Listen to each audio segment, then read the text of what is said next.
puntong ito, ihahatid naman namin sa inyo ang mga pinakabagong ulat mula sa iba't ibang bahagi ng bansa. Mga isyong kailangang mabigyang linaw at aksyon.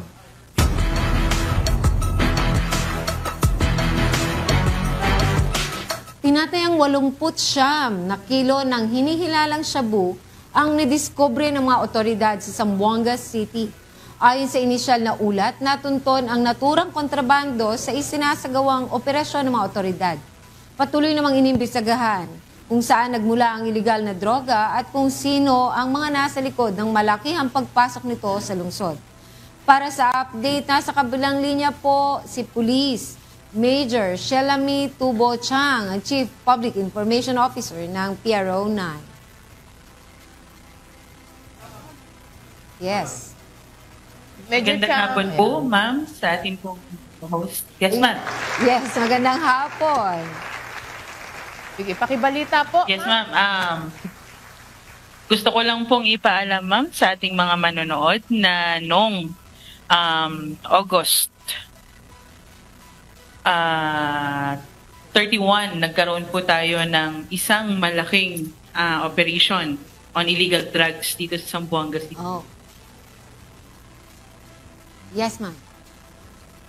Medyo nag-fluctuate siguro yung yung Medyo kanilang nawala signal. yung niya. Pero, Yung audio nila. pero Pero kung kung makikita natin sa video, no? Laking accomplishment. Ang dami, ang laking accomplishment. Awesome! Congratulations sa Regional Director ng PRO 9 and at the same time, sa mga naging Katuwang. mga katuwang no sa ganitong operasyon. Sa ngayon po ay para sa kumpletong detalye, tinatawagan lang po sa ating linya ng telepono ang ating PIO ng PRO 9. Si Ma'am Chang. Medyo mahina lang talaga yung signal. Pero ang ganda na, kung makikita po natin na ang mga ganyang Ang accomplishment. dami, ma'am. Ang dami nito. Sir, di ba yung mga gano'ng accomplishment, tapos makikita mo block,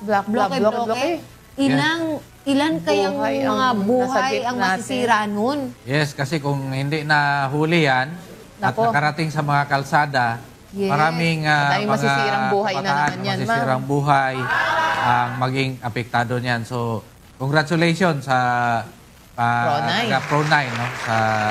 At siyempre, sa mga tao din siguro no, na tumulong sa kapulisan natin Yes. para ma-accomplish yung kuha natin. Ma'am, excited ako, sir, kung saan nang galing yung mga drugs na yun. Yes, Eh. pero Kaya andyan na kausapin yata. natin, andyan Si yata. Police Major Chang, naka-connect na ulit siya. Yes, ma'am. Yes. Ganun po. Ayun. Ma'am Chang, saan po Noong galing? August 31 po. Okay, August 31. Yes. Sige, Ma'am Chang, Yes, pakituloy ma'am. po. August 31, nagkaroon po tayo ng operation, ma'am, against illegal drugs dito sa Zamboanga City. Nakapag-intercept po tayo.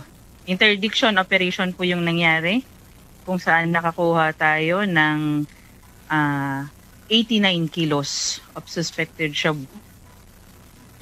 Awesome! Dito sa Barangay Riondo po. Amounting to 605 million Uy, ang dami, ma'am. Ang dami, no.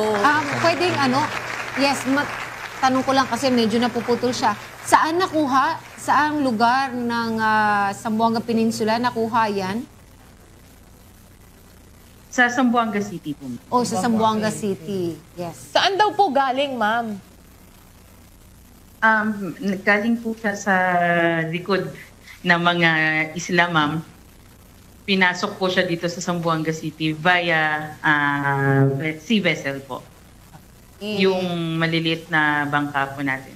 Pero ang galing, no? Na-intercept For agad, sure, ma'am. for sure. Kung maliliit na bangka, ang mga posibleng nakapag-inform sa police ay siguro mga community din. Mangingisda din. Mangingisda rin.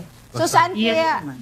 saan kaya natin pinaghihinala ang dadalhin itong mga shabu na ay mga illegal drugs na ito? Based po sa investigation na kinandak po ng ating mga operating units, ito po ay i-deliver sa mga rehiyon sa labas ng Zamboanga Peninsula po. Wow, nako, ang bigat. Yung supply na yan ay para sa Mindanao na regions Opo, sa mga 9, sa mga 10, 11, karating po naming region, sir. 12, 13 at bar. Pero buti na lang na-intercept po ng Buti na lang Pro9. na-intercept. Sir, may tanong lang. Kasi actually may nag-text. Yes. May nag-text sa akin. Sir, at saka ma'am, saan daw dadalhin yung mga nakuhang mga, ano na yan, drugs, mga kontrabando na yan? May nag-text eh. Oo. Yes po, ma'am. Based po sa investigation po, ma'am, dadalhin po siya outside Region 9. I mean, ang tanong dito, ito lang ma'am, po is... talaga sila dumaan. No, ma'am, ang tanong is, after nyo na nakuha daw yan, saan na daw dadalhin yung mga... Okay. Yes. Sorry po. Na-turnover na po siya sa ating forensic unit.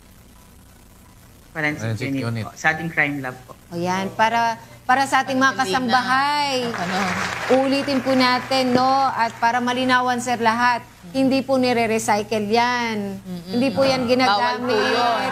Kahit nagamiting parang sa police operation, hindi po. Ito po ay lihitimo na dinodokumento at turn over po sa kung saan po sila otorisadong itago. Okay? So, bilang paglilinaw lamang po. Yes. Okay. So, Major Chang, ito ba ang pinakaunang pagkakataon na meron tayong ganito karaming drugs na nakukuha Ayun, dyan sa Pro9? Yes, sir. Actually, sir, 2 weeks ago, kung hindi po ako nagkakamali, meron kaming na-intercept naman po. Sa Zamboanga City rin, nagkaroon rin ng habulan na umabot sa East Coast. Meron kaming 67 kilos ng drugs na nakuha rin po doon. So, magkasunod. patunay po ito na tuloy-tuloy po yung aming operations. Yes, at palalaki yun, sir, no? Awesome! Nakukuha nila. Marami ang nakukuha dyan at saka magpapasalamat din tayo doon sa mga coastal community, Yes, sir. doon sa mga fisher folks, Recognizing the effort. nagtumulong na makapagbigay ng mga information sa ating mga kapulisan. And congratulations to Pro9 for a job well done. Sa inyong accomplishments, snappy salute to all of you, no? Bago ka namin bitawan sa kabilang linya, baka may mensahe ka mula sa inyong nasasakupan. At mensahe na rin sa mga nagbabalak pang magpuslit ng droga sa inyong AOR. Yes po, sir. Gusto lang po naming iparating sa lahat na itong kampanya na ginagawa namin sa illegal na droga, sa smuggling at kahit ano pa mang illegal na gawain dito sa Region 9 ay parte po ng ating commitment na masiguro na safe and secured ang ating AOR. At uulitin ko po sa ating mga kababayan, huwag nyo na po kaming hanapin sa estasyon dahil kami po ay nasa telepono na. Just dial 911 po, darating po kami sa loob ng 5 minutos. Ayun. Congratulations, Pro9! Congrats, Pro9. Okay. So, muli, mga kasangbahay, yan po si Major Shelami Tubo Chang, Chief Public Information Officer ng Police Regional Office 9 ng Zamboanga Peninsula. Congratulations rin sa RD natin, si Police Brigadier General Eliazar Mata. Salamat.